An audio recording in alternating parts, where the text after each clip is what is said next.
Hey everybody, welcome to another one of Chris's beer reviews.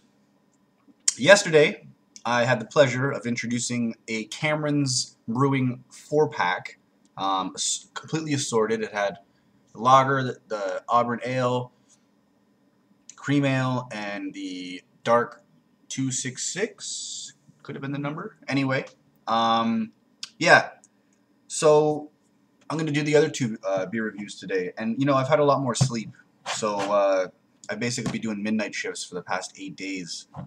Recovering from midnight shifts for the past 8 days. So a couple of the reviews I've been doing, I'm like, and I'm like forgetting crap. So anyway, it is my pleasure to introduce to you Cameron's Auburn Ale. I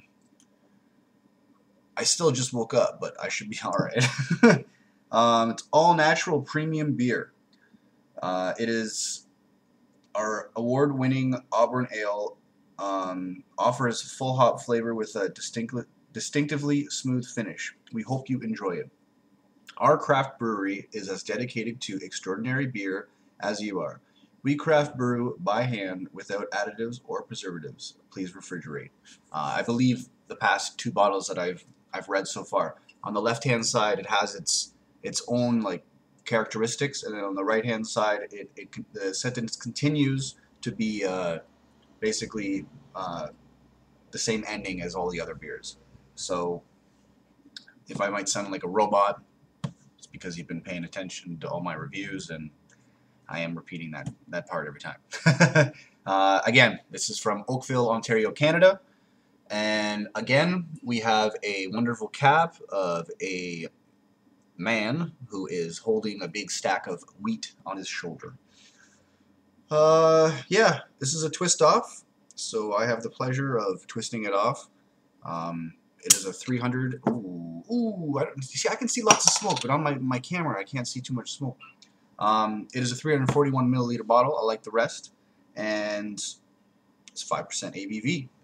So let me just. I'm using the same glass as yesterday too. I've been rinsing it out really well. I'm a huge fan of pouring beers into these tulip glasses. It just makes these types of beers taste so much better. Now that is a beautiful Auburn color. You can't blame them for calling it an Auburn ale. Like on the camera, it looks a little bit more like a dark mahogany color, but in person it looks very much like a Auburn ale. I actually went on to Google and I searched Auburn color, and they had, you know, this is going to sound ridiculous, but they had a lot of pictures of, you know, women's hair dye color, and this is the type of color that it looked like. So it is sticking to its characteristic. Now we only had maybe about a quarter finger head to top this off. It's funny actually, because this is considered an ale, but it looks very much like an Indian pale ale, or even just some pale ales. Maybe it could be another almost pale ale. Anyways, I don't get too much out of the aromas. I made the mistake of talking too much before smelling the beer, and now it could have disappeared on me. I don't have the best nose out of a lot of beer reviewers out there, so I'm just going to go in for the taste.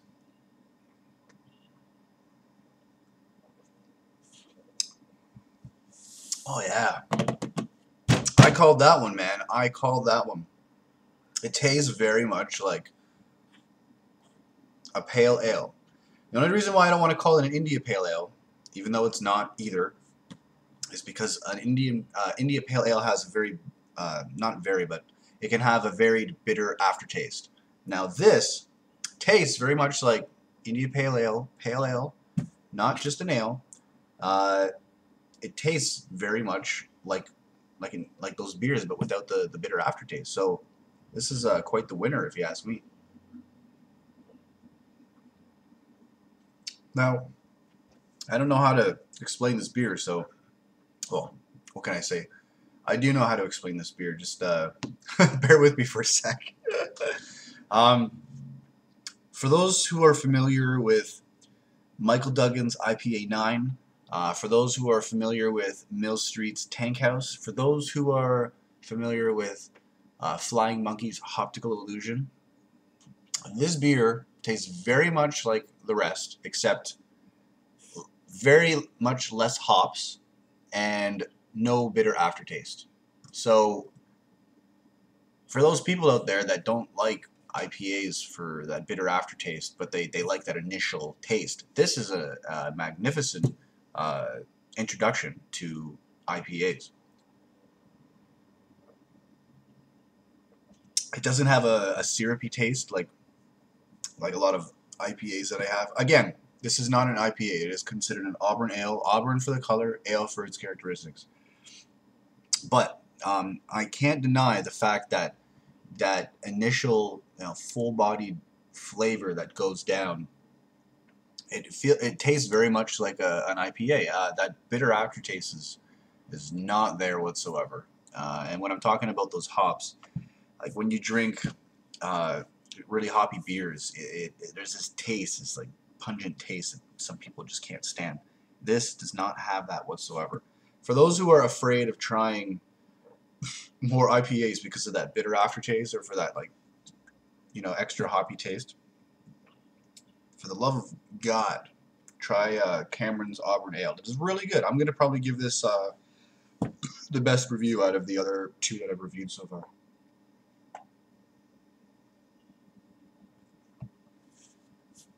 I apologize. The best rating. I'm going to give it the best rating. I'm going to give it a 4 out of 5. Maybe even a 4.1 out of 5. It is damn good. Damn good. Out of all of the beers out of the two beers that I've tried, I told you I'm not going to like the fourth one. In my previous reviews, which is the cream ale. I'm going to do that next. This is the best out of the pack, and I don't know if that's because I'm an IPA fan or a pale ale fan in general, but definitely the best one by far.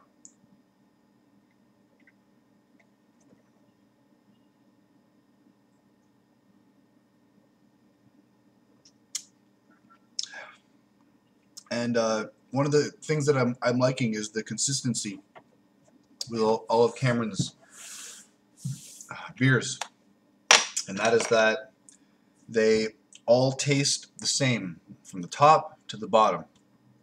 You're not getting a surprise like barley taste that makes you want to gag by the ending. You're not getting a surprise hop taste or a surprise bitter taste, or maybe sometimes it tastes more syrupy at the bottom of the glass. Cameron, you're a genius. This is quite the beer. Cameron's Auburn Ale, everybody.